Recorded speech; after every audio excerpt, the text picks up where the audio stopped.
Welcome to the FNO InsureTech podcast, a place where movers and shakers from all points within the insurance ecosystem gather and discuss all things InsureTech.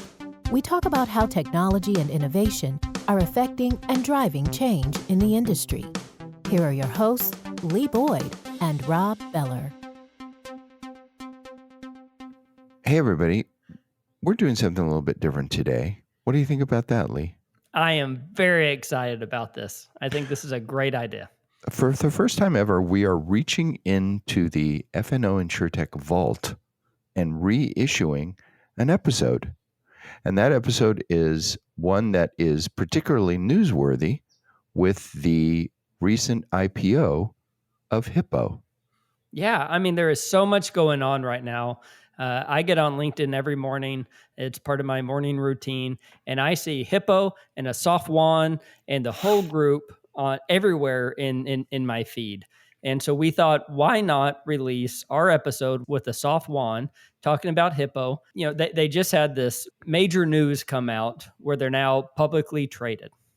And our Assaf Wand episode is one of our best most downloaded episodes of all time.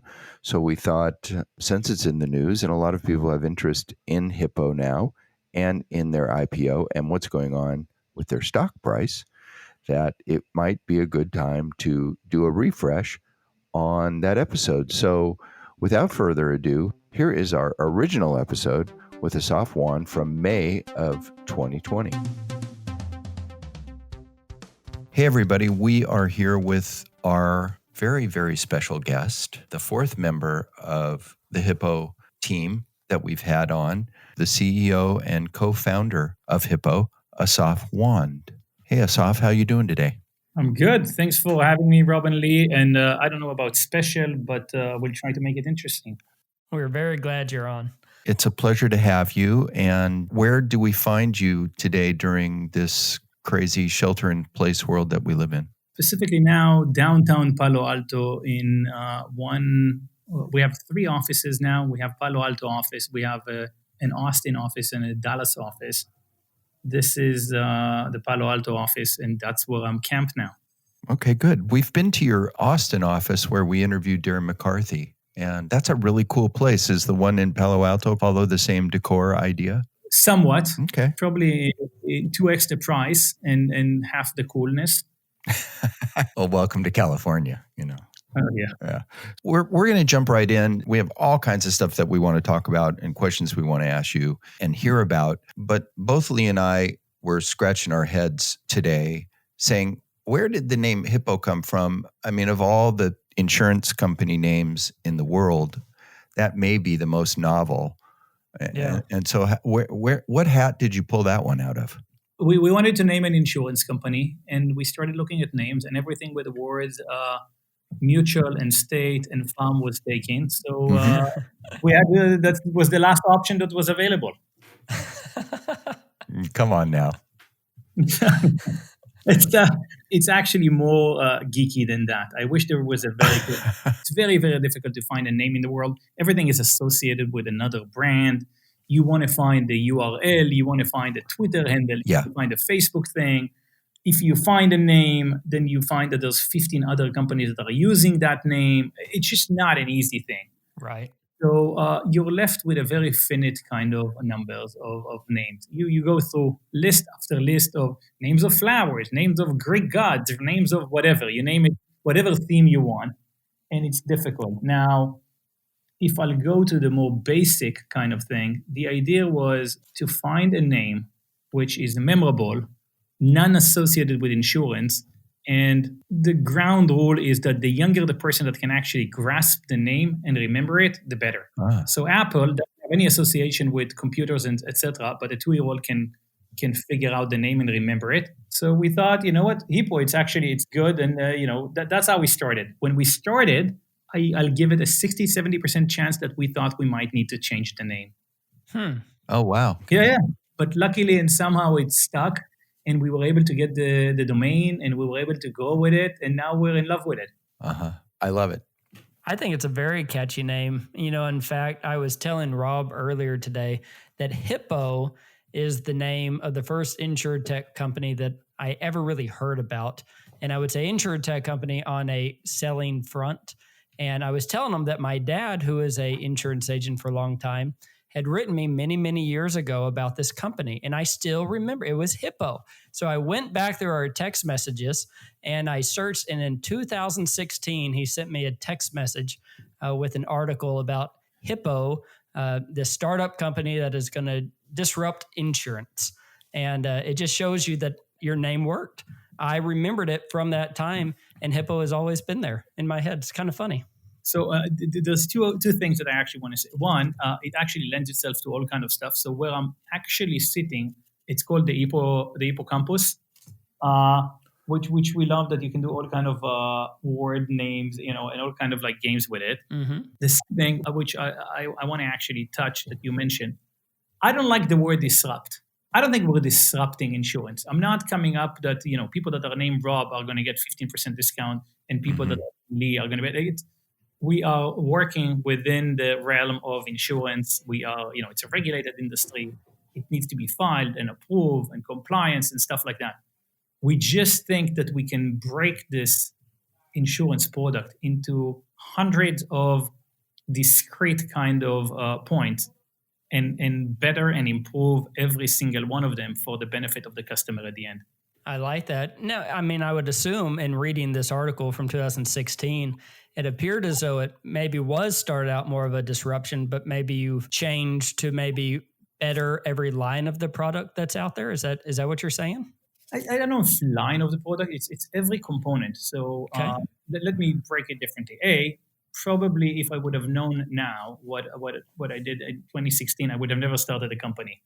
It's crazy. Like the more you dive into this insurance, you realize the more, there's unlimited depth to this thing. Yeah, lots of layers to it. But what you also realize is that the way that we view it is almost everything is broken, from sales to claims. And what I mean is improving, you can improve the sales, you can improve the experience, you can put the touch point, the call center experience, the claim experience, how you handle claim, who you send as an inspector. You name a topic, I can go very deep into it. The data sources we're using, the policy management system, the claim system, there's put a name, put a topic, and we can drill for forever. And I think there's unlimited areas that you can actually improve. Let's talk about what Hippo is. Give us a minute on what is Hippo. So I'll start from the end of where we're at now, and then I'm actually going to go back to the beginning for the 2016 email that Lee just pointed. So what we're viewing now is that Hippo is a proactive home insurance company. Our wish and our belief is that the best loss experience is a loss that we're going to prevent to begin with. And if we can help you prevent this loss from happening in the first place, then we brought value to everybody, to us as an insurance company because there's less losses, but mostly for you as a customer. So that's roughly where our true north now, to be a proactive insurance company. Now, we do understand that, there's losses that happens, and I can't prevent every loss that's happening. I have failed to find an IoT device that actually stops a hurricane. So we also want to have the best customer experience if, God forbid, a loss is happening. The way that I actually look at it, and I explain to when I have the discussion with the company, is that, we're there for you when shit happens. And when shit happens, that's our money time. And we need to take care of people, and we need to handle them, and we need to give them the most empathetic and the most support we can. Because when losses happening on home insurance, they're usually severe. A fire happened in your house, a significant water damage in your basement, breaking an entry. These are things that really, really shake you up. And I want to triage it. I want to take care of you. I want to negate this thing from happening and help you in that time of need. So this is what basically Hippo now, a proactive insurance company.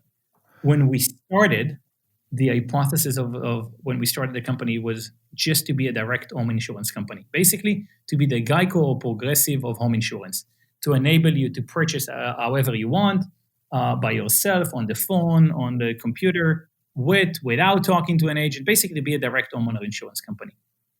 That thing evolved into modernizing homeowner insurance because we realized that the coverages or what you're covered for as an insurance company, what an insurance company actually covers you, is stuff that is relatively obsolete.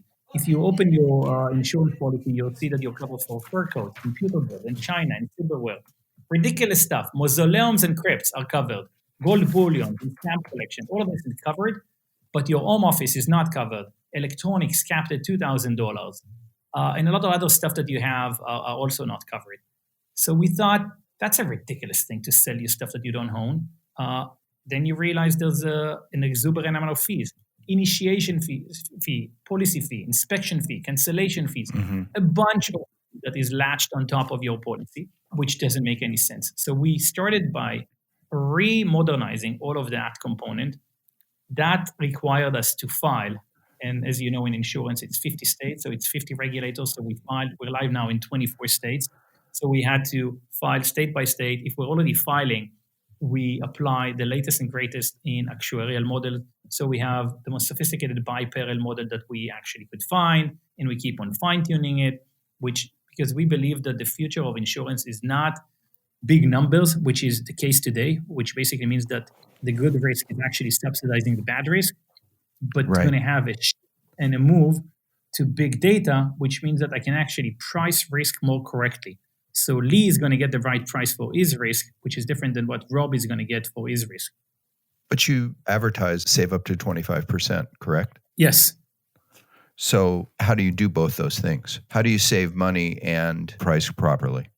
It's two different components. One, by removing some of the coverages that you had in your policy, by removing fur coats and computer balls and mausoleums and crypts, I reduce the cost of the policy. The second component is that by basically removing a lot of the fees, we can also reduce the price. So overall, the price of the policy is cheaper. And then it's insurance, so it's not cheaper to everybody across the board. It's cheaper for specific people that basically are now subsidizing other people. So I want to target specific people that we view as the right risk for us. And for them, we're probably cheaper than anybody else. I want to come back to Hippo and how you guys do work. But I want to take a couple steps back first and talk about the fact that you're a native Israeli. Is that correct? That is correct. What gave me away? It was the fact that the name Wand is very common in Israel, right? Exactly. This in my British accent. It's the British accent, yes, truth be told. But seriously, you are, I believe, the fourth Israeli that we've had on our show. We're at about 75 episodes now. And we've been thinking, is that a theme? What is it about being an Israeli? Is there something about being an Israeli that leads you into entrepreneurship? Obviously, you're an entrepreneur. You've been involved in several startups previously, and you came into this one from what we understand kind of out of left field. You'd never been in insurance before. So you come out of left field. Hippo seemingly is a big hit today. Is there a connection with coming from Israel that leads people into being entrepreneurs? Israel and entrepreneurship, I'll start with a macro kind of thing. You know, Israel in many ways is probably, it's called Startup Nation. The amount of startups per GDP, per population, per whatever kind of metric you want is obscene. I think it's the company with the third number of NASDAQ-listed companies. For a long time, it was the second, and then China started taking companies public. It's a country of 8.5 million people. And somehow, because it's a place that brings people from all over the world, it's a hodgepodge of a lot of basically cultures together. Now, we're also a country that we're a good neighborhood in not the best city. So the area around us is not an easy area. Sadly, the state of Israel has been in a state of war with a lot of the neighbors for a long time, which forced us to develop a very, very strong military. And the way that the military is actually basically staying strong is on technological benefit, because we are significantly smaller than all of our neighbors. And that entails that every person at the age of 18 is going to the military, even women, for several years. You have to be frugal and smart and creative, and it basically throws you into a mix of being innovative and entrepreneurial. That's just the military experience in Israel. Then there is a complete other component, which is education is education is strong and is very highly valued in Israel. So the facilities, the universities are very good. People, it's a small market, so you have to develop something in Israel and start selling it abroad immediately because it's such a small market. So every Israeli company is usually setting up the R&D in Israel and then starting selling it abroad in Europe or in the US. It's very difficult to become wealthy in Israel if it's not via entrepreneurship. So you don't have the route of someone going up the ranks of a company or being a very wealthy lawyer or a very wealthy consultant or an investment banker. All of these things are almost non-existent. The last component is that I think there's a certain narrative to different cultures and different areas. In Israel, the narrative, was a Jewish kid who was going to be a doctor or a lawyer had shifted significantly to the garage startup that 4 guys started a company in the garage and became millionaires. And that captured a lot of the ethos. So that's in short kind of like why I think we can have a 5-hour discussion about different nuances, but it's a very common thing. Israelis love risk. Risk is not shown upon. So if you fail several times, that's completely legit. It just is. And the more people you have that are entrepreneurs, the more it actually harnesses more people and more people that work in a startup environment. Some of them wants to be entrepreneurs. There's enough of a VC community to fund it. There's a full ecosystem that actually works to support that part of Israel as well. So that's the first part of Israel and entrepreneurship. The second thing, which I find interesting, is some of the favorite insurance entrepreneurs that I know are Israelis. Not just that there are Israeli, entrepreneurs in insurance. So Guy, who's the founder of Next Insurance, and Daniel and Shai in Lemonade, and quite a few others I think are also, in this insurance space, entrepreneurs that I greatly appreciate and I think built a really, really interesting companies. So you were saying that education is very important in Israel. Are there a lot of colleges there, or do you typically go outside of Israel to go to college? No, it's in Israel. Most of the places are public universities. The level of education is high. It's also a different experience in all because you don't go at the age of 18 to university. Usually, I went to university when I was 23. I served for 5 years in the military. So by then, parents don't help you. You're independent. My mom told me, listen, you're fine. You want to live in Tel Aviv, then live in Tel Aviv. But work and waiter, work in a restaurant and pay for your everything, your tuition and your living expense. I don't care about that. Yeah. You're 23. What do you want from me? So it kind of forces you to be more independent and start doing stuff. So whenever you went at age 23, you got a law degree. That is correct. I have a law degree. I never served a day in my life as a lawyer. Is that something that's helped you along the way, or? In hindsight, I can always find on everything that I learned that probably helped me. I like the law studies. I think it's a very clever. It's a very analytical. It's very interesting. But then what you realize is that half of the stuff that you learn is about Supreme Court ruling, which are very clever and very nuanced and very specific. But 99% of your day work is actually doing very basic menial transactions and basically contract laws. So it wasn't a good fit for me. But do I like it? Yes, I liked it. Was it beneficial? Probably. It was a good route and something that I was curious about. Those are great answers. Thank you. Let's move back to talking about insurance and Hippo. One of the things that popped out to me was why insurance? How do you get from the last company that you had, which was more of a consumer product company, all the way to insurance? That's not a direct line necessarily between the two. How did you pick insurance? So several things. Firstly, like every young boy, I always wanted to be in insurance. Yeah, right. My dad was in insurance. So you can say I was born into insurance. My dad had a big agency and then worked in an insurance company. I remember as a young boy, basically riding the car with him at the New Year and give calendars and ridiculous gifts like that. And that was the marketing material. And we would drive from one customer to the other. and he would talk, and I would like sit in the car and thought it's the most ridiculous thing I've ever seen in my life.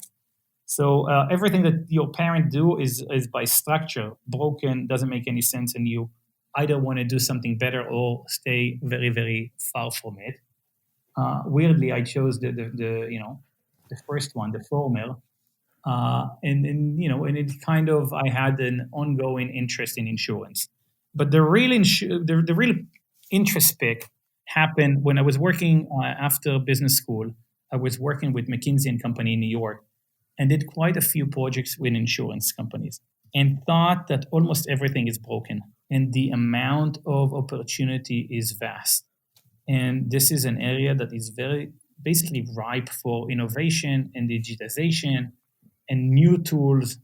And the entire industry was focused on, had crazy legacy systems, was focused on maintaining the current book, couldn't implement enough innovation.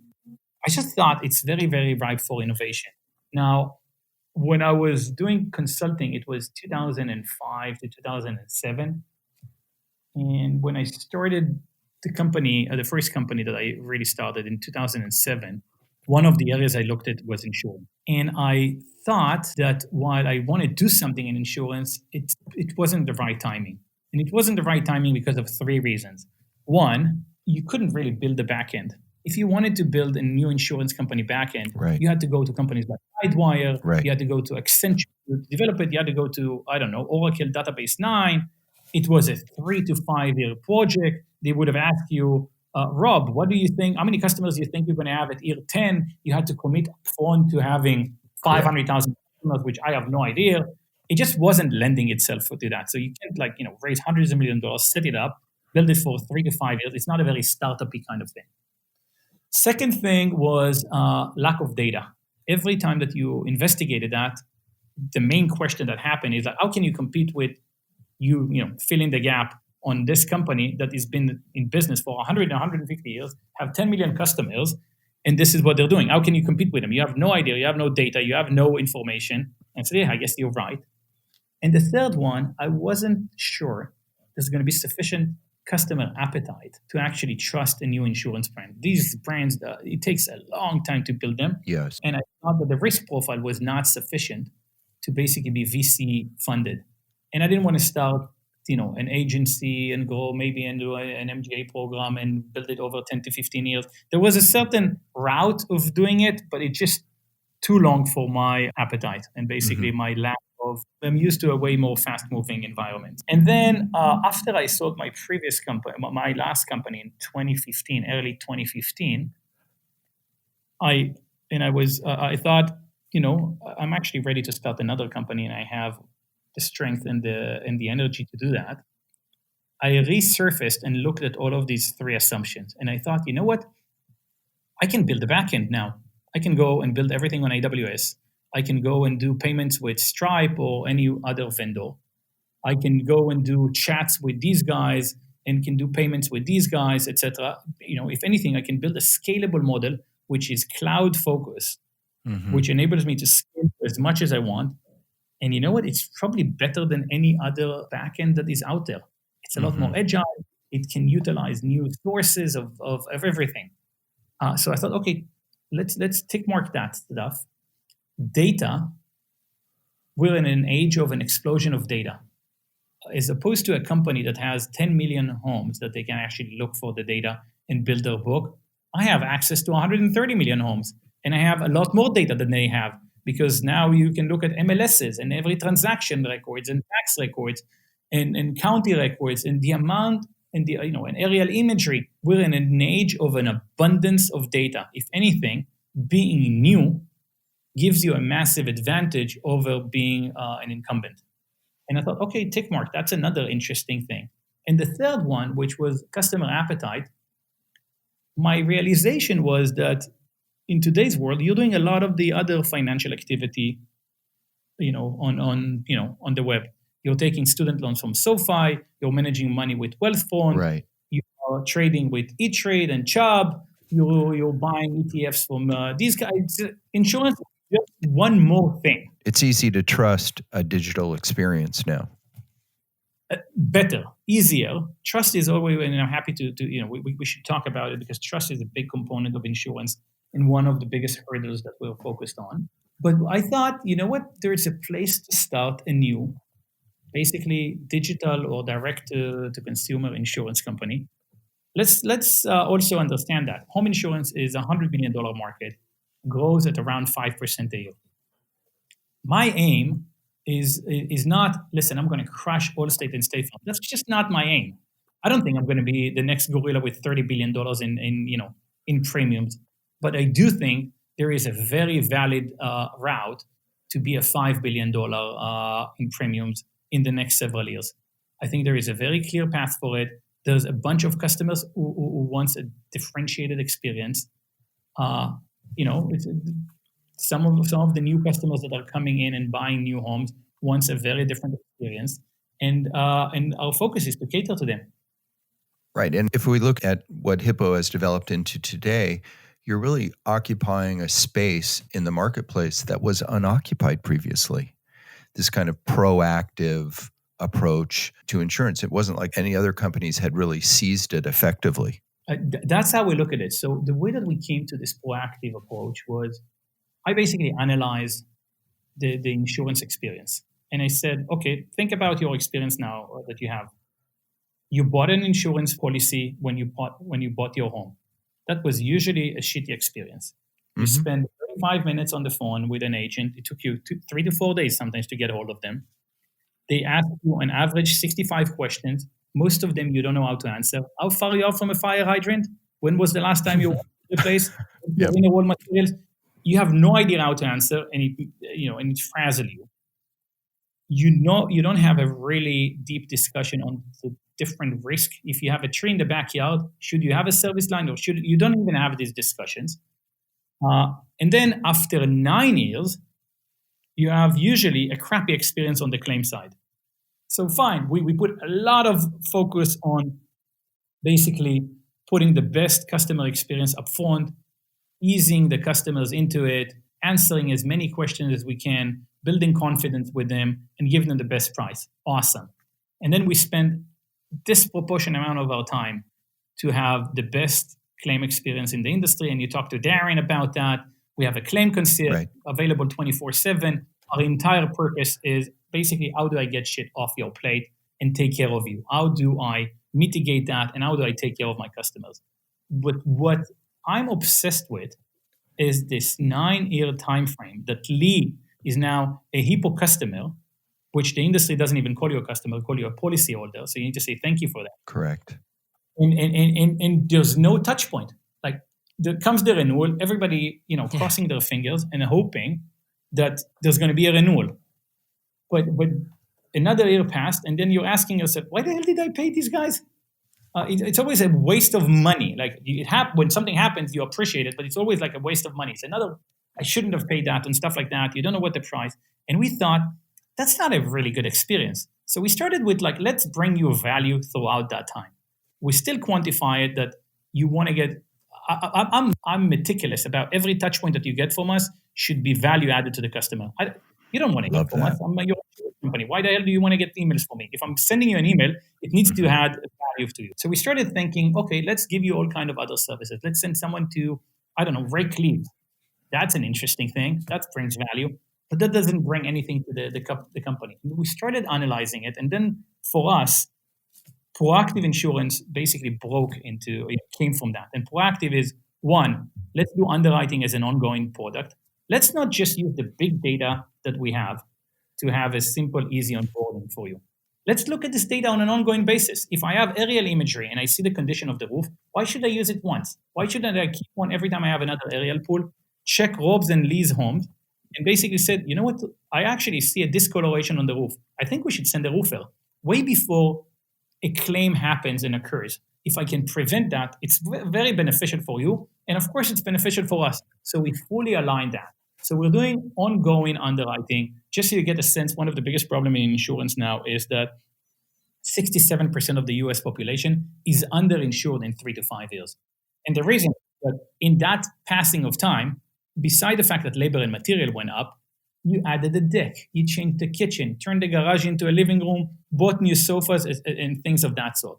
14% of our customers had a significant thing done in their house, and not a single one called us to say that, you know what, by the way, Assaf, I added a swimming pool.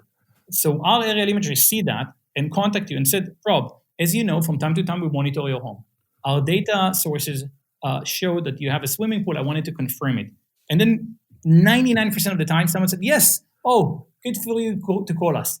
And then the next discussion is like, I actually think you should increase your liability insurance. It's a lot more dangerous now, and should you increase your liability from $100,000 to $1 million because maybe the neighbor's kid is going to enter, and I think it costs $70.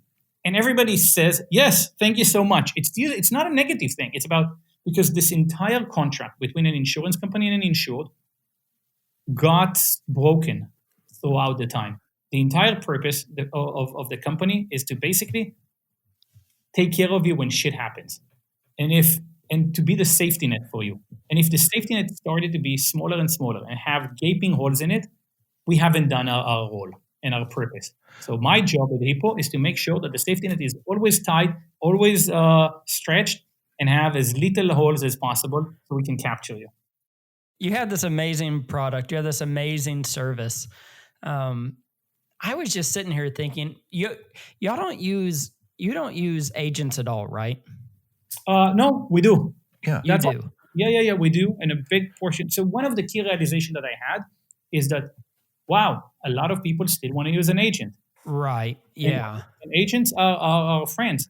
A significant portion of our distribution is via independent agents and sometimes other insurance companies that are also offering us. Just like, by the way, we're offering other insurance companies where we have gaps in coverage, where we're not competitive, where we have states that we don't sell. So we do offer, and we have a full platform for independent agents as well. You know, with that, you offer all these amazing services online. Are people taking advantage of them? I mean, they sound wonderful in theory. I think I would take advantage of everything. I'm just wondering, are people taking advantage? So north of 70% of our customers are actually activating their smart home kits. So wow, Hippo sending smart home kits to every customer that opts in. There's always a portion of people that never wants to have that. But north of 70% of our customers are having, are opting in and are using our smart home kits. I get several emails a week from people that are just, sending me a random email. Oh, thank you so much for this thing. It actually stopped the water leak in my basement under the sink, or we were away, and and we got an alert. So it has benefits. Nobody wants to check if you locked your garage or your front door, but that tells you, so it saves you the hassle of that. So we have a very high acceptance rate of that, and we keep on fine-tuning and adding more and more partnership. The latest partnership that we signed is with a company called SimpliSafe, right. And now we're offering the basic self-monitor home as well as the more professional monitored home. So we have a bunch of people that are actually opting out to get a professional monitor home, and that's a significant benefit, and they get best of breed prices from SimpliSafe on that. So that's been used. We acquired a company called Shelter, which is now called Hippo Home Care. And initially, before this COVID-19 case, we used to send it to our customers, and we were doing thousands of these.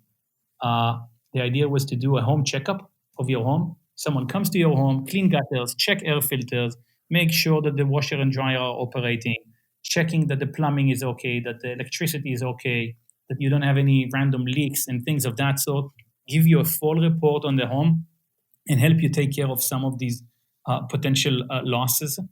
And we were doing that. We shifted them now to be the first telemaintenance. I saw that. And it's actually open to everybody. Everybody can go to Hippo Home Care and actually contact our people free of charge, and do a video with them. They're going to help you sort out and solve all of the DIY and other challenges that you have in your home. So a lot of people are using it now.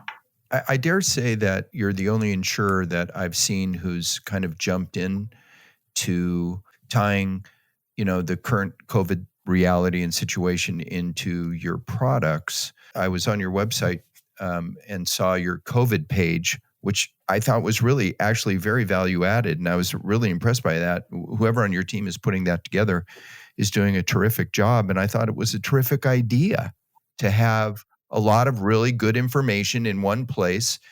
We're at home. It makes sense.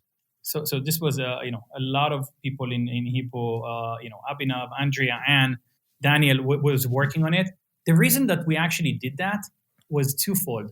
One, at the beginning of this, COVID outbreak, there was so many random data and stories out there that nobody had any sense of what makes sense and what doesn't make sense. And we said, let's aggregate it all to basically the most objective and knowledgeable data out there, so people would have a source for that. The second thing is we decided to have a different website. So the focus is not what's the reason that COVID happens and what's going on, but rather that we realized that people would need to stay at home. This is before there was a shelter in place and all of these. And all of the questions that we got on our call center is like, how do I wash stuff? How do I clean up? Take Amazon? Is it not? Should I leave it outside? What if one of the members of the family is sick? How do the rest of the people? Should I wash the clothes every day?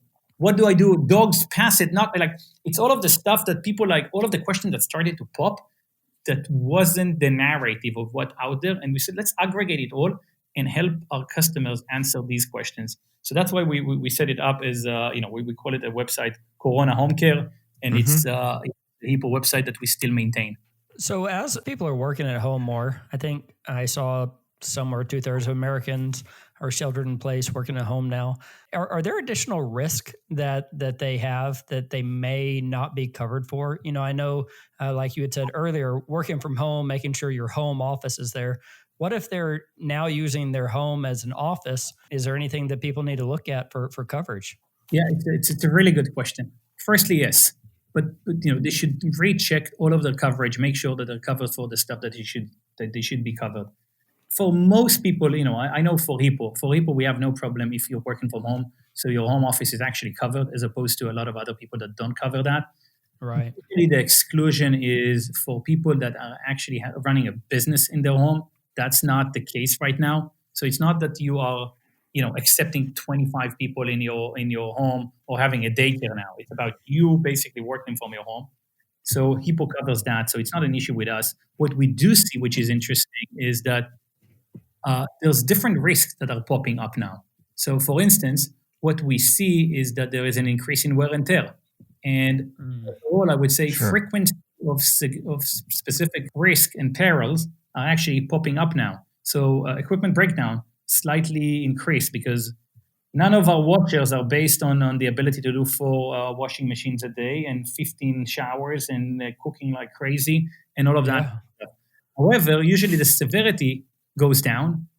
So you catch all kind of losses from happening earlier. If there's a leak, you catch it because you're home and all stuff like that. There's a lot less breaking and entry. There's all of that kind of stuff that actually decrease. All in all, I would say it's about flat when you look at losses. So home insurance hasn't been impacted. I think people should reread their insurance, make sure that they're covered for the stuff that should be covered.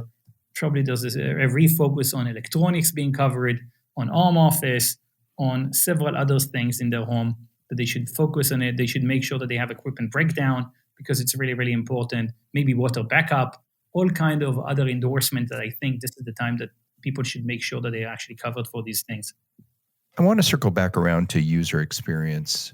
There are those out there. This is actually another Israeli who we had on, Shefi Ben-Huda from Coverager. Yeah. And I'm going to quote her. She says, there's no such thing as customer experience in insurance. And there never will be customer experience in insurance. She says, I wouldn't solve for customer experience. I'd solve for price. What do you say to that?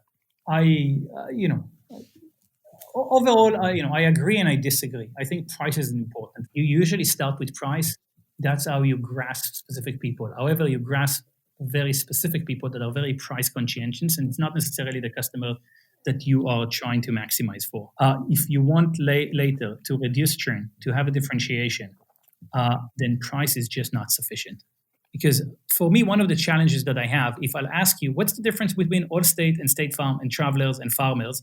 They're all the same. Yes. is having tan tan tan, and the other one is having tim tim tim, and this one having this quarterback, and this one is the other quarterback, which I'm willing to bet everything you don't even remember which quarterback is for whom.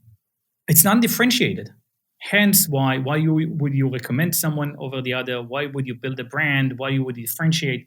Just doing something on price, I don't think is sufficient and lasting and interesting enough, at least not for me. I do think refocusing back on the customers, that's something that excites me. That's how you get AI NPS score. That's how you get word of mouth. That's how you get the right customers that you want. I think that's really, really important. Price is still important.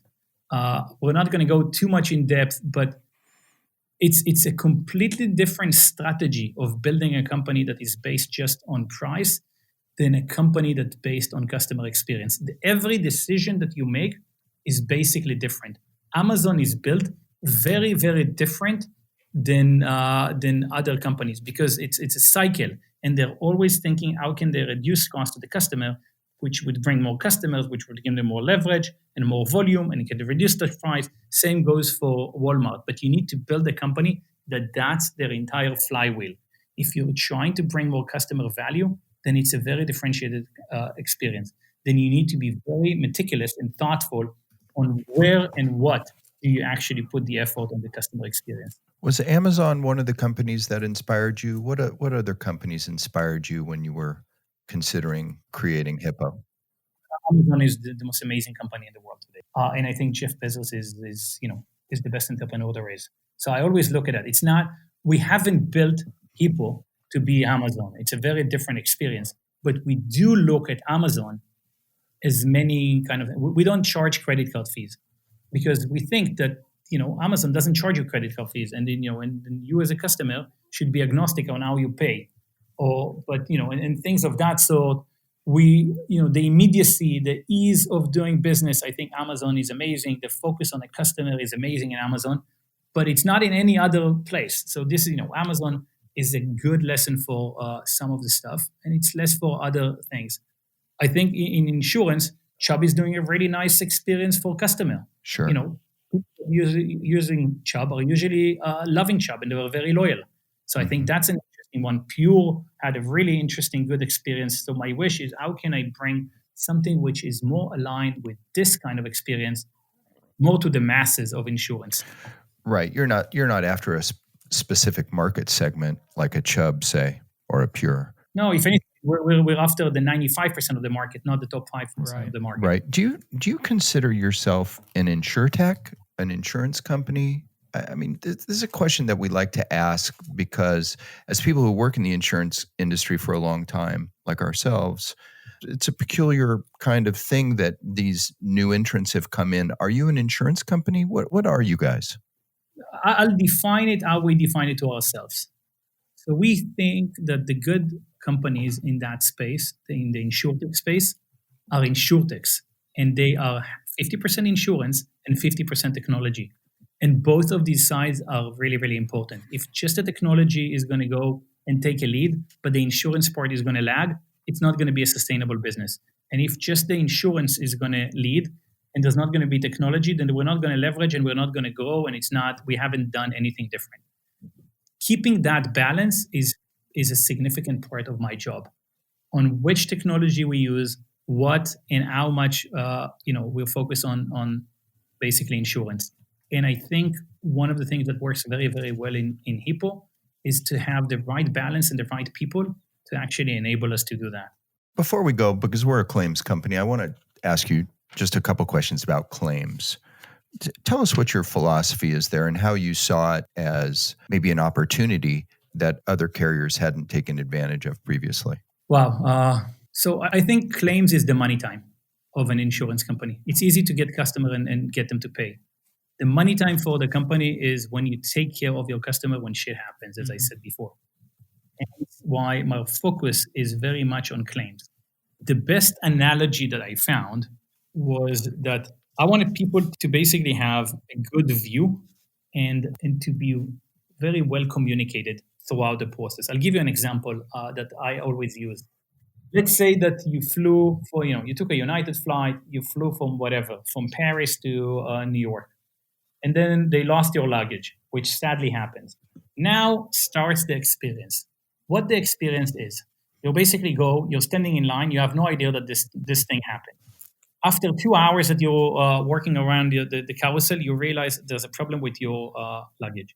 You go, you stand in a stupid line, you fill in a random kind of report that you don't know if anybody even accepted it or took it. And then you go home. You're still annoyed. Now you're calling them every 2 hours. What's going on? What's going on? What's going on? What's going on? The amount of interaction you have is crazy. And then someone said, oh, we found your luggage. Okay, where is it? They're giving an answer, but they don't know when it's coming, what's going on. And you still keep on calling them every 3 hours, every 4 hours. Now, throughout this time, you're basically really, really worried. You have no idea what's the outcome, whether you're going to get your luggage, when, etc. Now, flip it around completely. What if the second that they realize that they lost the luggage because it hasn't arrived and it hasn't been scanned, so they know it, they're sending you something and says, Rob, we're really, really sorry. We lost your luggage. Here's $50 to buy something. We'll let you know the second that we found it. We're probably going to, in the next 6 hours, we're going to go and find your luggage. Then they actually know that in 3 hours they're going to find it, but they give a spare. After 3 hours, they're sending you an email and said, good news. And they send you a nice picture of your luggage, I don't know, cruising in Venice. And they send you find it in Venice. What's going to happen in the next 2 hours, we're going to put it on the next flight. And then they're sending you, your luggage is on route now on this flight. You can track the flight. It landed. And then it says, okay, in the next 10 hours, we're going to send it via FedEx. We just want to confirm your address. You're saying yes. It was the same experience. Nothing changed. Mm-hmm. You stopped calling them. You know what's going on. You have a full clarity. And you know what? Bizarrely, it was actually a good experience.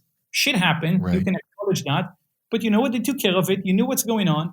It was nothing is done differently on the back end. They did the same process to locate the luggage. They did the same process putting it on the plane, sending the FedEx. Everything is the same. If anything, you're a lot more relaxed. They made it into a win. So I think the first thing is to keep you abreast of what is the process. Second thing is to mitigate and basically do a triage.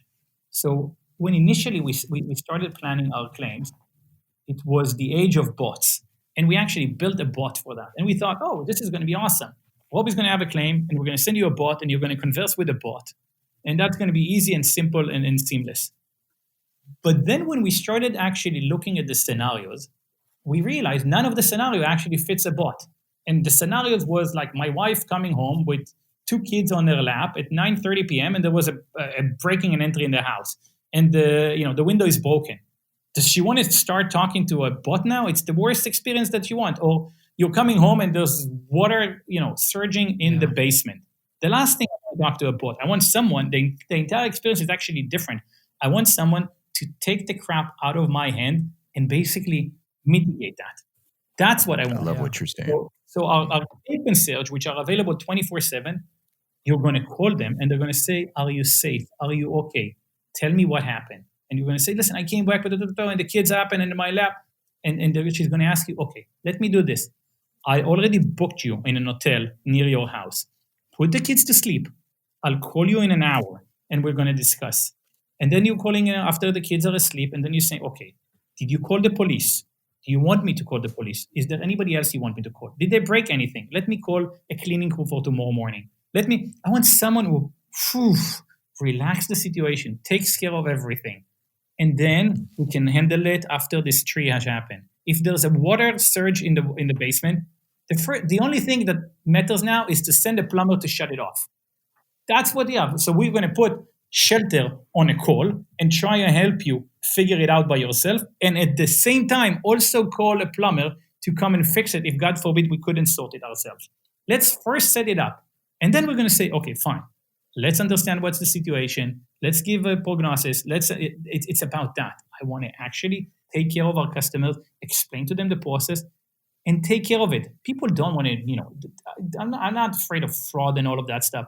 People are decent people who just want to live in their house. And the entire idea is how can I mitigate that as soon as possible and make them whole again? And this is our entire experience is set up. Now, another thing that we realized is that on average in insurance companies, you were transferred 7 times between different people because you called the FNOL and it was the night shift, and then you call again in the morning, Right. and then it said, oh, it's more than $25,000, so let me shift you to claim specialist 2. Oh, there was also a bit of a damage in there. This is another specialist. And all of a sudden, you touched everybody, and this one was on a break, and this one was not. You touched 7 people every time you will come. Let me tell you again the story. 30 minutes, you're just agitated, you're nervous, you don't know when you're going to get it, etc. So we basically put one person. All of them are what used to be the claim supervisors, and they are in charge of taking care of your claim from start to finish. And they need to be proactive. So they're going to tell you, Rob, this is what happened. In the next 24 hours, I'm going to send you materials. I'm going to go and review that you actually understand all of the documents. Let me know if it's something not clear.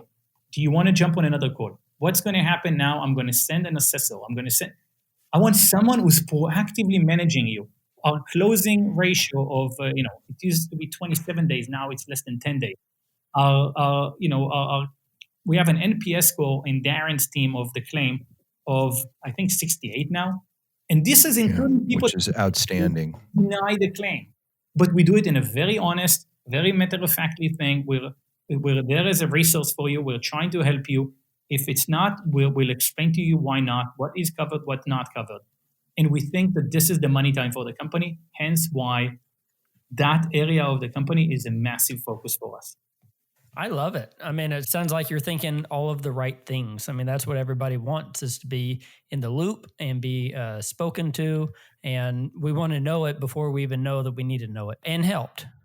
I do have one question for you, one of my last questions. And that is, you had said earlier that, and I summarized, the best claim is the one that was prevented, right? So being able to help with maintenance and things like that beforehand. Do you feel as though implementing Hippo Home Care and these IoT devices to help you find water leaks and all of the data you used during your underwriting, is Hippo seeing a lower amount of claims filed compared to other companies? It's transitional. Okay. So insurance takes a while. You need enough people to basically, you need to write for enough people over enough period of time to realize what risk you actually need to mitigate, what's the price, where you have gaps in underwriting, and where benefits are starting to occur. We need more time to have a more significant benefit and know-how on this loss ratio. We're starting to see, kind of snippets that it has benefits. It's not statistically significant yet. We probably need a couple of more years of enough customers to start seeing that significance. We do see benefits for that.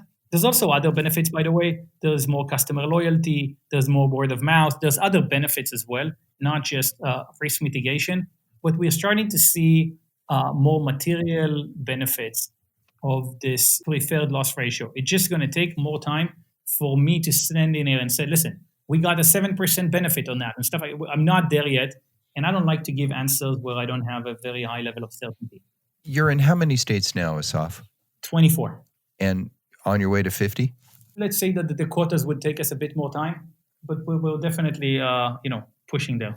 So what's the long-term plan for Hippo? You said there's room to be a $5 billion player in the home insurance market in America. Is that kind of where you see yourselves in the long run? So the discussion that I'm having internally is, do we want to be in home? Do we want to move to other lines? I think that my focus now is to stay in home and to actually cater to more risk. My vision is, can we be your home wellness company? Can we do other stuff in your home? Can we take care of risk in general? If you're locked out of the home, I want you to call us and we'll send a locksmith. If you want to do a project in your home, renovation or change or stuff like that, call us. We'll be happy to give you some options and stuff like that. Basically, anything around that stuff is, I think, I want to deepen my relationship with the homeowner and take care of your home. I want 1-800 number that everything that happened on your home, positive or negative, you'll call us and we're going to help you out with. So you want to own the house, if you will. Some portions, I'm happy to have, we work with several smart home companies. I'm not going to be the smart home company. I'm going to work with the best of breed smart home companies. Well, listen, we've eaten up a bunch of your time, and we want to thank you so much for being with us today. We understand that these are crazy times that we're in, and so we appreciate you making the time to spend some time with us. I'm sure you're a busy guy, not just with the insurance company, but with a couple of kids running around making you crazy too. So thanks for taking the time and being with us. Yeah, thank you so much. No, thank you guys for having me. This was, the fun part of the day. So thank you so much for breaking my regular day into something which is more of a fun discussion. Thank you. Thank you. Thanks. We've wanted to have Assaf on for some time, and it was great to have him on. I think he didn't disappoint. I think Assaf was one of the first guests that we thought about whenever we started this whole podcast. We always hear him at conferences. He's always up there. And I would say we've been looking forward to speaking with him for a long, long time. Yeah. One of the things we didn't talk about was that he got his MBA from University of Chicago, which is obviously, one of the finest institutions in the country. And obviously he got into University of Chicago because he's really smart. Yeah, really smart. I've actually looked at the MBA program there at the University of Chicago, and it's just rated so high. But I mean, the guy went through law school after being in the military for 5 years, and really did a wonderful job there.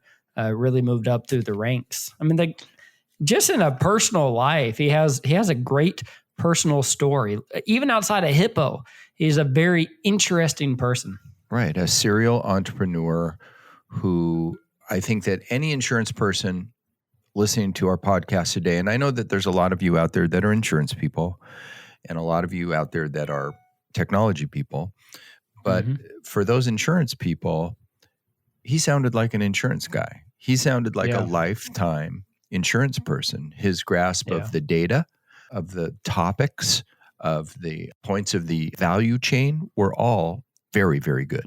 And like we were talking offline, I mean, he's raised a substantial amount of money, which means we're not the only ones who thinks he's really smart and knows what he's talking about. All these other investors out there agree with us. And I'm excited as a entrepreneur. He's probably got something else out there that'll come in many years or whenever he finds the willingness and the time to do it. And I'm always excited to see what entrepreneurs come up with next. Well, and we have to thank Hippo, who's been so generous with us. They've now given us the opportunity to have 4 of their people on our podcast. But the reason is they understand that communication is a key point of this whole idea, right? Yeah. I mean, his example of the luggage, right? When we were talking about claims towards the end. What a great example. Great example. But it's something that we talk about inside of our own company. Communicate. When do you run into problems?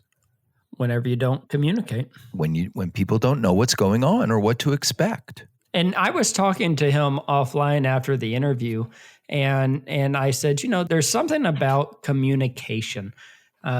If an insurance company you're not used to communicating with you all of a sudden communicates with you, you might think, oh, I pay them a lot of money. Now they're out there. But if you do it right, if you do it sincerely, people appreciate it. And especially as he was talking about in claims, he is setting that foundation that we are going to communicate with you a lot. We're going to answer questions before you even know you should ask them. That's a great concept. And it's a win-win solution. But also knowing not just any communication, we've had companies on that do bots. We do, yes. That provide bots for the claim process, and they're great companies, and it's a great idea whose time has come. But he also understands that maybe it's not the time for a bot. Right. Maybe it's the time for compassion, for real human interaction. Yeah. So I thought that was insightful. What about when he told the story of the mom coming in with 2 children and the window's broken? All of a sudden you put this human aspect in and you start thinking, we're humans. And in fact, Rob, I told you earlier, I'd put a video on LinkedIn and it said, people you work with are adults. And that's people that are buying insurance are adults. We need to treat them like adults with human emotions. They're not out there just to always go to a bot, even though a bot is a great use at times, but they have emotions, and you've got to meet them where they're at. That's what you've got to do. And he understands that. Right. We can't thank Assaf enough for giving us some time today from the Hippo campus in Palo Alto, California. And we'll sign off by saying thank you to everybody who listens. And we hope that you're being safe and that this finds you well, and that you'll join us next time for another episode of FNO InsureTech. Goodbye, everybody.